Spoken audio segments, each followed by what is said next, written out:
നമസ്കാരം, എജു വിദ്വാൻ ചാനലിലേക്ക് ഒരിക്കൽ കൂടി സ്വാഗതം.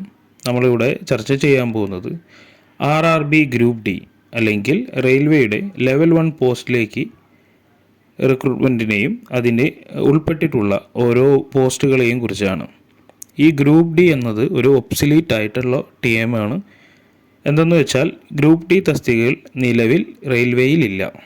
അതിന് പകരം നമ്മൾ ലെവൽ 1 റിക്രൂട്ട്മെൻറ്റ് കഴിയുമ്പോൾ അവരെ ഗ്രൂപ്പ് സി പോസ്റ്റുകൾ എന്നാണ് കണക്കാക്കുന്നത്. മുൻപത്തെ റിക്രൂട്ട്മെൻറ്റുകളിൽ ഈ ഗ്രൂപ്പ് ഡി പോസ്റ്റുകളെ ഏസ്റ്റ് വൈൽ ഗ്രൂപ്പ് ഡി എന്നാണ് അറിയപ്പെട്ടിരുന്നത്. എന്നാൽ ഏസ്റ്റ് വൈലിൻ്റെ അർത്ഥം മുൻപ് ഗ്രൂപ്പ് ഡി എന്ന് അറിയപ്പെടുന്ന പോസ്റ്റുകൾ എന്താണ് എന്നാണ്. ഇപ്പോൾ നിലവിൽ ഗ്രൂപ്പ് ഡി പോസ്റ്റുകളില്ല. ഈ ലെവൽ 1 അല്ലെങ്കിൽ ഈ ഗ്രൂപ്പ് ഡി എക്സാം കഴിഞ്ഞ് സെലക്റ്റായ ഉദ്യോഗാർത്ഥികൾ അവരുടെ ബയോഡാറ്റ ചെക്ക് ചെയ്താൽ നമുക്ക് കാണാൻ കഴിയുന്നത് ഗ്രൂപ്പ് സി എന്നുള്ള പോസ്റ്റിലേക്കാണ് അവർ നിലവിൽ വർക്ക് ചെയ്യുന്നതെന്നാണ്. ഈ വീഡിയോയുടെ പ്രധാന ഉദ്ദേശം ഓരോ പോസ്റ്റുകളെക്കുറിച്ചുമുള്ള വ്യക്തമായ ഒരു അറിവ് ഉദ്യോഗാർത്ഥികൾക്ക് പകർന്നു തരിക എന്നതാണ്.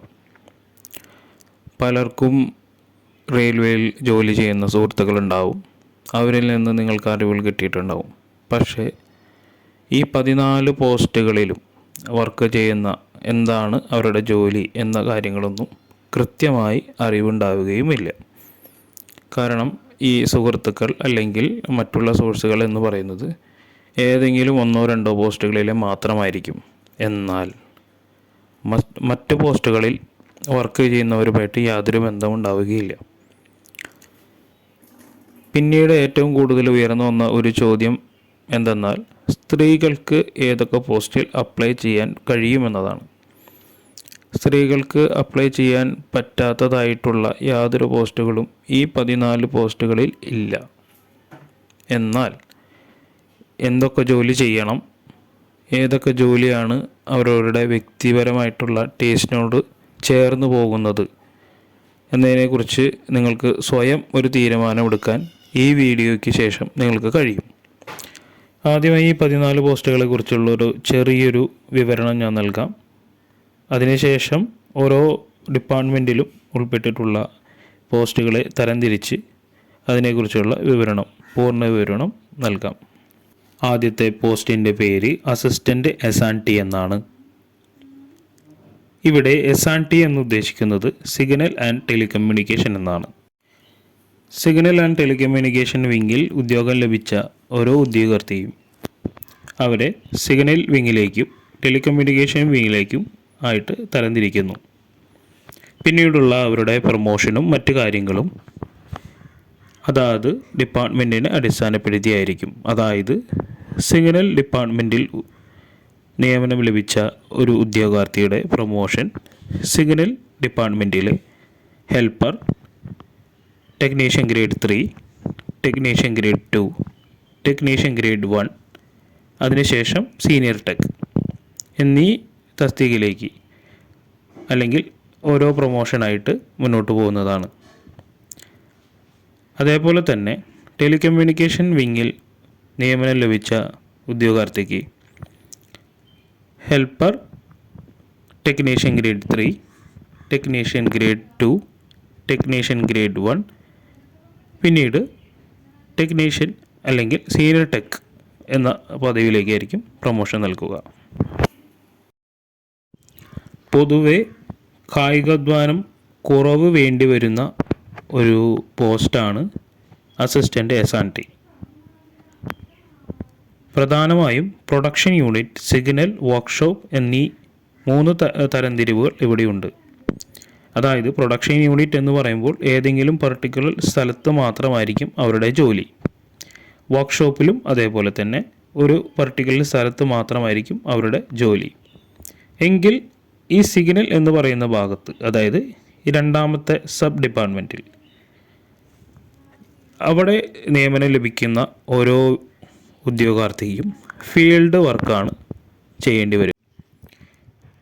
ട്രെയിൻ ഓടുമ്പോൾ നമ്മൾ കാണുന്ന ഓരോ സിഗ്നലുകളും അത് കൺട്രോൾ ചെയ്യുന്ന ഓരോ എക്യുപ്മെൻറ്റ്സും അതിൻ്റെ മെയിൻ്റനൻസ് ആണ് ഇവർ കൈകാര്യം ചെയ്യുന്നത്.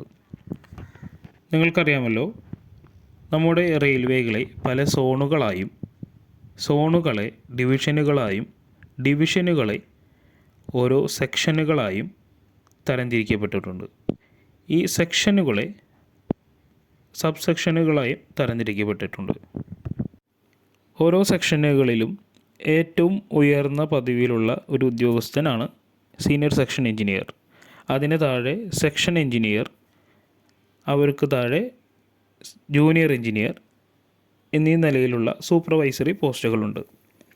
ഇവരുടെ നിർദ്ദേശപ്രകാരം അതാത് സെക്ഷനുകളിലുള്ള സിഗ്നൽ മെയിൻ്റനൻസ് എന്നീ വർക്കുകളാണ് അസിസ്റ്റൻ്റ് SRT എന്ന. ഈ സിഗ്നൽ ഡിപ്പാർട്ട്മെൻറ്റിന് സമാനമായി ടെലികമ്മ്യൂണിക്കേഷൻ ഡിപ്പാർട്ട്മെൻറ്റിൽ SSC telecommunication, section engineer telecommunication, junior engineer telecommunication എന്നീ പദവികൾ ഉണ്ടായിരിക്കും. അവർ മേൽനോട്ടം വഹിക്കുന്നത് ഒരു സെക്ഷനിൽ കീഴിലുള്ള ടെലികമ്മ്യൂണിക്കേഷനുമായി ബന്ധപ്പെട്ട ഓരോ എക്യുപ്മെൻറ്റ്സിൻ്റെ മെയിൻ്റനൻസും മറ്റു അനുബന്ധ കാര്യങ്ങളുമാണ്. പ്രൊഡക്ഷൻ യൂണിറ്റിലും വർക്ക്ഷോപ്പിലും ജോലി ചെയ്യുന്ന SRT അസിസ്റ്റൻറ്റുകൾക്ക് ആ സ്ഥലത്ത് മാത്രമായിരിക്കും ജോലിക്ക് പോകേണ്ടത്. എന്നാൽ സിഗ്നൽ ഓപ്പൺ ലൈനിൽ വർക്ക് ചെയ്യുന്നവർക്ക് ആ സെക്ഷന് കീഴിലുള്ള വിവിധ ലൊക്കേഷനുകളിൽ മെയിൻ്റനൻസിനായിട്ട് പോകേണ്ടതായിട്ട് വരുന്നു. ഈ തസ്തികയുടെ പ്രധാനപ്പെട്ട അട്രാക്ഷൻ എന്നത് കാര്യമായ കായിക അധ്വാനം ആവശ്യമില്ല എന്നതാണ്. പക്ഷേ അതിനോടൊപ്പം യാത്ര ചെയ്യേണ്ടതായിട്ടുള്ള ഒരു ആവശ്യകത ഇതിൽ കൂടുതലാണ്. അതിനോടൊപ്പം ചില സാഹചര്യങ്ങളിൽ നൈറ്റ് ഡ്യൂട്ടിയും ചെയ്യേണ്ടതായിട്ട് വരും. ജോലി സമയം കൃത്യമായി രേഖപ്പെടുത്തിയിട്ടുണ്ടെങ്കിൽ പോലും ചില എമർജൻസി ഘട്ടങ്ങളിൽ ജോലി സമയത്തിന് ശേഷവും ആ മെയിൻ്റനൻസ് വർക്ക് അല്ലെങ്കിൽ റിപ്പയർ പൂർണ്ണമാക്കിയതിന് ശേഷം മാത്രമേ ആ ലൊക്കേഷനിൽ നിന്ന് വീട്ടിൽ പോകാൻ സാധിക്കുകയുള്ളൂ. അതുകൊണ്ട് തന്നെ എമർജൻസി സാഹചര്യങ്ങളിൽ പൂർണ്ണസമയം വർക്ക് ചെയ്യാൻ സന്നദ്ധരായിട്ടുള്ളവർ മാത്രമായിരിക്കണം ഈ തസ്തികയിലേക്ക് അപ്ലൈ ചെയ്യേണ്ടത്. അടുത്ത 3 പോസ്റ്റുകൾ അസിസ്റ്റൻ്റ് ബ്രിഡ്ജ് ഒഴികെ, അതായത് assistant workshop mechanical, assistant carriage and wagon mechanical, assistant loco diesel mechanical. ഇത് 3 മെക്കാനിക്കൽ ഡിപ്പാർട്ട്മെൻറ്റുകളിലെ പോസ്റ്റുകളാണ്. ഇതിൻ്റെ പ്രത്യേകത എന്താണെന്ന് വെച്ചാൽ, ഈ മെക്കാനിക്കൽ വർക്ക്ഷോപ്പുകളിലും അല്ലെങ്കിൽ കാരേജ് ആൻഡ് വാഗൺ വർക്ക്ഷോപ്പുകളിലും ഡീസൽ ഷെഡുകളിലുമായിരിക്കും ഇവരുടെ ജോലി. അതിൻ്റെ ഏറ്റവും വലിയ പ്രത്യേകത എന്നുള്ളത് ഏതെങ്കിലും ഒരു പ്രത്യേക സ്ഥലത്ത് മാത്രമാണ് ഈ വർക്ക്ഷോപ്പോ അല്ലെങ്കിൽ കാരേജ് ആൻഡ് വാഗൺ വർക്ക്ഷോപ്പോ ഡീസൽ ഷെഡ് ഉള്ളൂ. അപ്പോൾ അതിൻ്റെ ഗുണങ്ങൾ എന്താണെന്ന് വെച്ചാൽ, സ്ഥിരമായിട്ട് ജോലിക്ക് പോകുന്നവർക്ക് ഒരു സ്ഥലത്ത് മാത്രം പോയാലും മതിയാവും. അതായത് നമുക്ക് ജോലി ലഭിച്ചതിന് ശേഷം ഒരു പ്രത്യേക സ്ഥലത്ത് സെറ്റിലാവണമെന്ന് ആഗ്രഹിക്കുകയാണെന്നുണ്ടെങ്കിൽ നമ്മൾക്കവിടെ സർവീസിൻ്റെ എൻഡ് വരെ നമ്മൾക്കവിടെ ജോലി ചെയ്യാവുന്നതാണ്. എങ്കിൽ ഇതിൻ്റെ ലിമിറ്റേഷൻ എന്തെന്ന് വെച്ചാൽ, നമ്മൾക്ക് ഹോം സിക്നെസ് ആയിട്ടുള്ള ഉദ്യോഗാർത്ഥികൾ അല്ലെങ്കിൽ വീട്ടിൽ നിന്ന് പോയി വരാൻ ആഗ്രഹിക്കുന്ന വിദ്യാർത്ഥികൾ, നിങ്ങളുടെ വീട് അല്ലെങ്കിൽ വീട്ടിൽ നിന്ന് ഈ സ്ഥാപനത്തിലേക്കുള്ള ദൂരം കൂടുതലാണെന്നുണ്ടെങ്കിൽ അതിനനുസരിച്ച് നിങ്ങൾ റീലൊക്കേറ്റ് ചെയ്യാൻ, അതായത് വീട് മാറി താമസിക്കാൻ താല്പര്യമില്ല എങ്കിൽ ഇത്തരം പോസ്റ്റുകളിലേക്ക് അപ്ലൈ ചെയ്യുന്നത് ഉചിതമല്ല. ഇനി പറയാൻ പോകുന്നത് assistant loco shed electrical, assistant operations electrical, assistant TL and AC electrical, assistant TL and AC workshop, assistant TRD electrical. ഈ 5 പോസ്റ്റുകളും ഇലക്ട്രിക്കൽ ഡിപ്പാർട്ട്മെൻറ്റിൻ്റെ കീഴിലാണെങ്കിൽ പോലും ഇവർ ചെയ്യുന്ന തൊഴിലിൻ്റെ സ്വഭാവം വളരെ വ്യത്യാസമാണ്. ഇതിൽ അസിസ്റ്റൻ്റ് TRD, അതായത് 12ാമത്തെ സീരിയൽ നമ്പറുള്ള പോസ്റ്റ്, ആ പോസ്റ്റുകളിൽ വർക്ക് ചെയ്യുന്നവർ നമുക്ക് കാണാൻ കഴിയും. നമ്മൾ ട്രെയിൻ പോകുന്ന സമയത്ത് ഇപ്പോഴത്തെ എല്ലാ ട്രെയിനും, അതായത് ഒരു 90% ട്രെയിനുകളും ഇലക്ട്രിസിറ്റി ഉപയോഗിച്ചിട്ടാണ് ഓടുന്നത്. അപ്പോൾ ട്രെയിൻ പാളത്തിന് മേളിൽ ഒരു കമ്പി പോകുന്നത് കാണാം, ലൈൻ കമ്പി. ആ കമ്പിയെ ഓവർ ഹെഡ് എക്യുപ്മെൻറ്റ് എന്നാണ് വിളിക്കുക. അതിൻ്റെ മെയിൻ്റനൻസും റിപ്പയറും കാര്യങ്ങളാണ് ഈ അസിസ്റ്റൻ്റ് DRD തസ്തികയിൽ നിയമനം ലഭിച്ച ഉദ്യോഗാർത്ഥികൾക്ക് ചെയ്യേണ്ടതായിട്ട് വരിക. നമ്മൾക്ക് കാണുമ്പോൾ തന്നെ അറിയാം, കുറച്ച് റിസ്ക് പിടിച്ച ഒരു ജോലിയാണ് അസിസ്റ്റൻ്റ് DRD. എന്നാൽ പോലും സ്ത്രീകളും ഈ ഡിപ്പാർട്ട്മെൻറ്റിൽ വർക്ക് ചെയ്യുന്നുണ്ട്. അത്യാവശ്യം കായികാധ്വാനം ആവശ്യമുള്ള ഒരു തസ്തികയാണ് ഈ അസിസ്റ്റൻ്റ് DRD എന്നത്. കാരണം ഈ മെയിൻ്റനൻസുമായിട്ട് ബന്ധപ്പെട്ട് കിലോമീറ്ററുകളോളം നടക്കേണ്ടതായിട്ട് വരും. പെട്രോളിംഗ് ചെയ്യുമ്പോൾ 4-5 കിലോമീറ്റർ കാൽനടയായിട്ട് വേണം ചെയ്യുവാൻ. അതിനോടൊപ്പം തന്നെ ഈ ഓവർ ഹെഡ് എക്യുപ്മെൻറ്റ് റിപ്പയർ ചെയ്യുന്നത് ടവർ കാർ എന്നുള്ള ഒരു മെയിൻ്റനൻസ് ട്രെയിനിൻ്റെ സഹായത്തോടു കൂടിയാണ്. അതിനു പുറമെ ഈ ഓവർ ഹെഡ് എക്യുപ്മെൻറ്റ്സിൻ്റെ മുകളിൽ കയറി കാര്യങ്ങൾ റിപ്പയർ ചെയ്യേണ്ടതായിട്ടും വരുന്നു. Assistant TL&AC workshop, assistant TL&AC, ഈ 2 തസ്തികയിൽ ഉദ്യോഗം ലഭിക്കുന്ന ഉദ്യോഗാർത്ഥികൾക്ക് അവർക്ക് ജനറൽ സർവീസിലും പ്രൊഡക്ഷൻ യൂണിറ്റിലുമായിട്ടാണ് വർക്ക് ചെയ്യേണ്ടി വരിക. ഇത് ജനറൽ സർവീസ് എന്ന് പറയുന്നത് ഓടിക്കൊണ്ടിരിക്കുന്ന ട്രെയിനുകളിലെ AC സംബന്ധമായിട്ടുള്ള അല്ലെങ്കിൽ ഇലക്ട്രിസിറ്റി സംബന്ധമായിട്ടുള്ള റിപ്പയർ മെയിൻ്റനൻസ് ആണ് അവർക്ക് ചെയ്യേണ്ടി വരിക. പ്രൊഡക്ഷൻ യൂണിറ്റിലാണെങ്കിൽ ഈ വർക്ക്ഷോപ്പിലെ അതേ ബുദ്ധിമുട്ടുകളും ബെനിഫിറ്റ്സുമാണ് അവിടെയുള്ളത്. Assistant loco shed electrical, assistant operations electrical. ഇതിൽ അസിസ്റ്റൻ്റ് ലോക്കോ ഷെഡ് ഇലക്ട്രിക്കൽ എന്ന് പറയുന്നത് ഒരു പ്രത്യേക സ്ഥലത്ത് മാത്രമായിരിക്കും അവരുടെ ജോലി. അത് ഏതെങ്കിലും ഒരു വലിയ സ്റ്റേഷനിൽ അല്ലെങ്കിൽ അതിനോട് ബന്ധപ്പെട്ട ഒരു സ്ഥലത്തായിരിക്കും ഈ ലോക്കോ ഷെഡോ അല്ലെങ്കിൽ ഇലക്ട്രിക്കൽ ഷെഡോ ഇരിക്കുക. അത് കാരണം നമ്മൾക്ക് അവിടെ പോയി വരാനും അല്ലെങ്കിൽ ഒരു സിറ്റിയിൽ താമസിച്ച് ജോലി ചെയ്യാനുള്ള സാഹചര്യം ഉണ്ടാകും.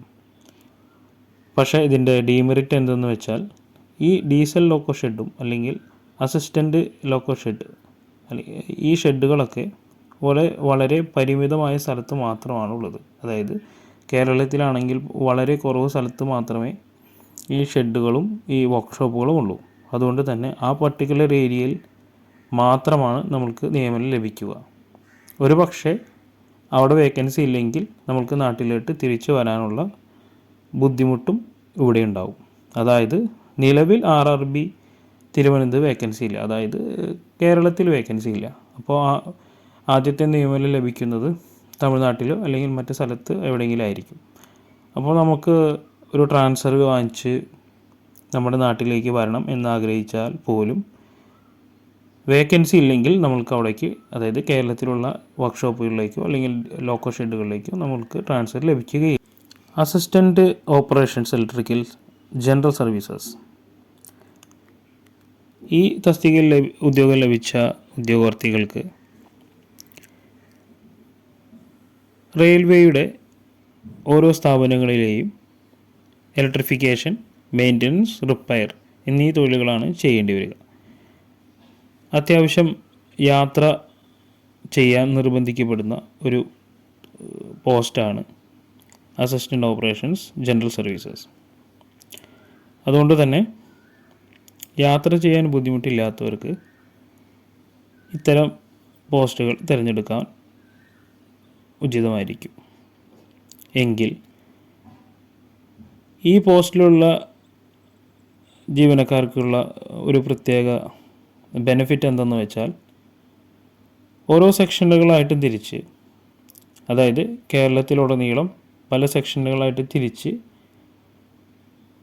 വർക്ക് അസൈൻ ചെയ്യുന്നതുകൊണ്ട് നമ്മളുടെ വീടിനടുത്തുള്ള സെക്ഷനിലോട്ട് പിന്നീട് ട്രാൻസ്ഫർ വാങ്ങി വരുവാൻ സാധിക്കും. അതുകൊണ്ട് തന്നെ വീട്ടിൽ നിന്ന് പോയി വരാൻ ആഗ്രഹിക്കുന്നവർ ഈ assistant operations electrical general service എന്ന പോസ്റ്റിലേക്ക് അപ്ലൈ ചെയ്യുന്നത് ഉചിതമായിരിക്കും. നിങ്ങളുടെ റിക്വയർമെൻ്റ് എന്താണ്, ആവശ്യം എന്താണ്, അതിനനുസരിച്ച് ഓരോ പോസ്റ്റുകളും തിരഞ്ഞെടുക്കാൻ വേണ്ടിയാണ് ഞാൻ ഇത്രയും കൃത്യമായിട്ട് കാര്യങ്ങൾ എക്സ്പ്ലെയിൻ ചെയ്ത് തരുന്നത്.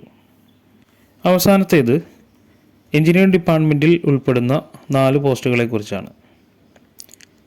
Assistant bridge, assistant PA, assistant track machine, track maintainer 4. ഈ ട്രാക്ക് മെയിൻറ്റെയിനർ 4 എന്ന് പറയുന്നത് ഏറ്റവും താഴെയുള്ള ട്രാക്ക് മെയിൻറ്റെയിനർ ഗ്രേഡിനെയാണ് ഈ 4 എന്നതുകൊണ്ട് ഇവിടെ ഉദ്ദേശിക്കുന്നത്. റെയിൽവേയിലെ ഏറ്റവും വലിയ ഡിപ്പാർട്ട്മെൻറ്റുകളിൽ ഒന്നാണ് എഞ്ചിനീയറിംഗ് ഡിപ്പാർട്ട്മെൻറ്റ്. എഞ്ചിനീയറിംഗ് ഡിപ്പാർട്ട്മെൻറ്റും മെക്കാനിക്കൽ ഡിപ്പാർട്ട്മെൻറ്റുമാണ് ഏറ്റവും കൂടുതൽ തൊഴിലാളികൾ വർക്ക് ചെയ്യുന്ന ഡിപ്പാർട്ട്മെൻറ്റ്. സിഗ്നൽ ഡിപ്പാർട്ട്മെൻറ്റിൻ്റെ ഡീറ്റെയിൽസ് മെൻഷൻ ചെയ്തപ്പോൾ അതിൻ്റെ കൂടെ ഒരു കാര്യം പറയുകയുണ്ടായി. നമ്മുടെ റെയിൽവേയെ ഓരോ സോണുകളായും ഡിവിഷനുകളെ സെക്ഷനുകളായും സെക്ഷനുകളെ സബ് സെക്ഷനുകളായിട്ടും തരംതിരിക്കപ്പെട്ടിരിക്കുന്നു എന്ന്. അതിനോടൊപ്പം ഓരോ സോണുകളിലെയും ഓരോ ഡിവിഷനുകളെയും അതിന് താഴെയുള്ള സെക്ഷനുകളെയും ഈ സെക്ഷൻ കൺട്രോൾ ചെയ്യുന്ന അല്ലെങ്കിൽ അതിൻ്റെ പൂർണ്ണ ഉത്തരവാദിത്വമുള്ള ഉദ്യോഗസ്ഥരെയും കുറിച്ച് പറയുകയുണ്ടായി. ഈ എഞ്ചിനീയറിംഗ് ഡിപ്പാർട്ട്മെൻറ്റിലും ഓരോ ഡിവിഷന് കീഴിൽ ഓരോ സെക്ഷനുകളായിട്ട് തിരിച്ചിട്ടുണ്ട്. ഓരോ സെക്ഷനും കൺട്രോൾ ചെയ്യുന്നത് സീനിയർ സെക്ഷൻ എഞ്ചിനീയർ PA. ഈ PA കൊണ്ട് ഉദ്ദേശിക്കുന്നത് പെർമനൻ്റ് വേ എന്നാണ്. നമ്മൾ കാണുന്ന ട്രാക്കിനെ ടെക്നിക്കൽ ടേമായിട്ട് വിളിക്കുന്നതാണ് ഈ PA എന്നത്. സീനിയർ സെക്ഷൻ എഞ്ചിനീയർക്ക് താഴെ സെക്ഷൻ എഞ്ചിനീയറായും സെക്ഷൻ എഞ്ചിനീയർക്ക് താഴെ ജൂനിയർ എഞ്ചിനീയറുകളായും സൂപ്പർവൈസറി പോസ്റ്റുകളുണ്ട്. ഓരോ സബ് സെക്ഷനെയും ഗ്യാങ്ങുകളായിട്ട് തരംതിരിക്കപ്പെട്ടിട്ടുണ്ട്.